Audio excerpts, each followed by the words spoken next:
எந்த வார்த்தையை உள்ளத்திலே ஏற்படுத்தியாவது குழப்பத்தை ஏற்படுத்துவான். அல்லாஹ்வை பற்றி தவறாக சிந்திக்க சொல்லுவான். குழப்பங்கள் சோதனைகள் வரும் பொழுது அல்லாஹ்வை பற்றி தவறான எண்ணங்களை ஏற்படுத்துவான். ஏன் அல்லாஹ் என்னை இவ்வளவு கஷ்டப்படுத்துகிறான்? ஏன் அல்லாஹ் எனக்கு இவ்வளவு துன்பத்தை கொடுக்கிறான்?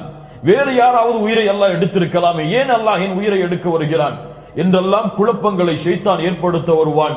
மறுபடியும் அல்லாஹ்வுடைய தூதர் ஸல்லல்லாஹு அலைஹி வஸல்லம் சொன்ன ஹதீஸை நான் நினைவுபடுத்திக் கொண்டே இருக்கிறேன்.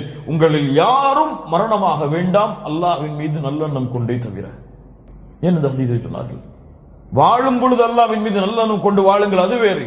ஆனால் மரணிக்கும் பொழுது அல்லாஹ்வின் மீது நல்லெண்ணம் கொண்டே தவிர மரணித்து விடாதீர்கள். 3 நாளைக்கு முன்னாடி சொன்னாங்க அல்லாஹ்வுடைய தூதர் மரணிப்பதற்கு. அல்லாஹு அக்பர். ஷைத்தானுடைய அந்த ஃபித்னா, அந்த சூழ்ச்சி வாழும் பொழுது பயங்கரமாக இருக்கும், அதைவிட மரணத்துடைய நேரத்தில் பயங்கரமாக இருக்கும்.